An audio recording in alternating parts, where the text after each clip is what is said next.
Իրանի իշխանություններն արդեն 8-րդ օրը ողջ երկրում անջատած են պահում ինտերնետը, փաստացի ավելի երկար, քան 2019-ի ցույցերի ժամանակ։ Հեռախոսակապը մասամբ է գործում։ Հաղորդվում է, որ հակակառավարական ցույցերը հիմնականում դադարել են։ Թեհրանը զոհերի մասին պաշտոնական տվյալներ չի հրապարակում, սակայն Իրանի մարդու իրավունքներ իրավապաշտպան կազմակերպության տվյալներով զոհերի թիվը հասել է 3428-ի։ Ցույցերը ճնշելուն մասնակցելու համար ԱՄՆ-ն պատժամիջոցներ է սահմանել իրանցի մի քանի պաշտոնյայի դեմ, այդ թվում Իրանի ազգային անվտանգության գերագույն խորհրդի Ալի Լարիջանիի, 4 մարզային ոստիկանապետի եւ 2 նահանգում իսլամական հեղափոխության պահապանների կորպուսի հրամանատարների։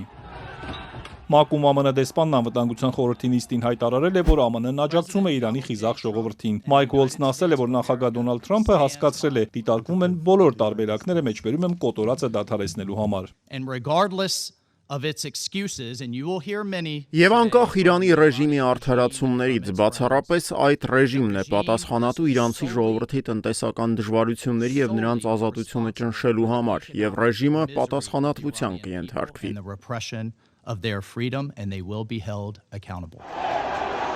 Ուոլսը նշել է, որ Իրանը մեջբերում եմ կառավարում է ճնշման, բռնության եւ սպառնալիքի միջոցով եւ տասնամյակներ շարունակ ապակայունացրել է Մերձավոր Արևելքը, սակայն ռեժիմը, որը վախենում է սեփական ժողովրդից, հիմա ավելի թույլ է, քան երբևէ, ասել է նա։ ՄԱԿ-ում Իրանի փոխդեսպանն արձագանքել է ԱՄՆ-ին մեղադրելով ստելու, փաստերը խեղաթյուրելու եւ միտումնավոր ապատեղեկատվություն տարածելու համար։ Թեհրանը չի ձգտում իրավիճակի սրման կամ առճակատման, ասել է Ղոլամ Հոսեյն Դարզին, շեշտելով, որ ագրեսիայի ցանկացած գործողության վճռական, համաչափ եւ օրինական պատասխան կտրվի։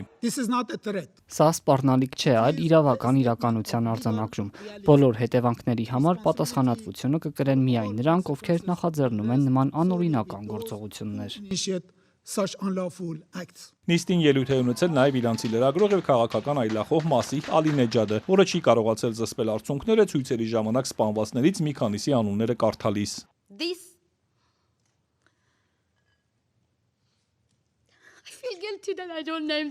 Սա ես մեղավոր եմ զգում, որ մնացածների անունները չեմ նշում։ Անունների ցանկն անվերջ է։ Նրանք գիտեին, որ իրենց վրա կրակելու են ու սպանեն, բայց նրանք արդարություն էին ուզում։ ԱՄՆ նախագահն ուշադիր հետևում է Իրանում իրավիճակին, հայտարարել է Սպիտակ տան մամուլի խոսնակը Քերոլայն Լևիթը նշել է, որ Իրանը նախատեսել էր 800 մարդու մահապատժի ենթարկել, սակայն ԱՄՆ զգուշացումներից հետո հրաժարվել են այդ մտքից։ Նախագահը եւ նրա թիմը ուշադիր հետևում են այս իրավիճակին, եւ նախագահը նախկինի պես դիտարկում է միջամտության բոլոր տարբերակները։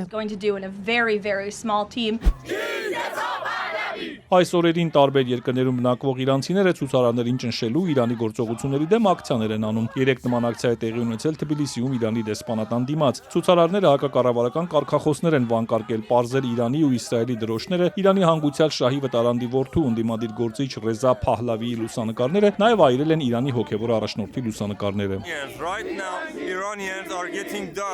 Ամեն օր հազարավոր իրանցիներ են սպանվում։ Անհրաժեշտ է, որ այլ երկրները օգնեն մեր ժողովրդին, միջամտեն այս հարցին։ Հատկապես ռազմական օգնությունը հիանալի կլինի։ Նվազագույն բանը, որ նրանք կարող են անել, այս ահաբեկիչ դիվանագետներին դեսպանատներից վտարելն է։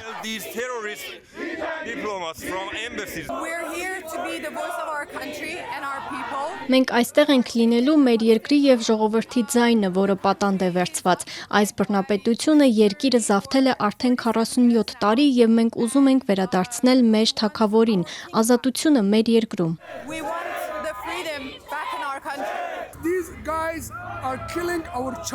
Նրանք սպանում են մեր երեխաներին, 12, 14, 20 տարեկան երեխաներին։ Կարծում եք 14 տարեկան երեխան կարող է հեղափոխություն անել։ Ոչ, բայց նրանք սպանում են նրանց իրենց ապագան ապահովելու համար, եւ սա է խնդիրը։